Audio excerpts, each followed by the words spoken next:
পথচারীদের স্বাচ্ছন্দ্য সড়কে শৃঙ্খলা বজায় রাখতে রাজধানীতে চলমান উচ্ছেদ অভিযানে কঠোর অবস্থানে থাকবে বলে জানিয়েছে ঢাকা মেট্রোপলিটন পুলিশ।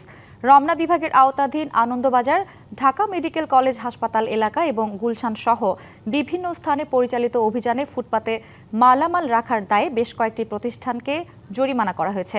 অভিযানে ফুটপাত দখলমুক্ত করা, অবৈধ স্থাপনা উচ্ছেদ, মালামাল জব্দ এবং আইন অমান্যকারীদের বিরুদ্ধে তাৎক্ষণিক ব্যবস্থা নেওয়া হয়। অভিযানের নেতৃত্ব দেন বিশেষ মেট্রোপলিটন ম্যাজিস্ট্রেট ইমরান আহমেদ এবং রমনা জোনের এডিসি রোমান আক্তার। পথচারীদের স্বাচ্ছন্দ্য ও সড়কের শৃঙ্খলা বজায় রাখতে এ ধরনের অভিযান নিয়মিতভাবে পরিচালিত হবে বলে জানান সংশ্লিষ্টরা।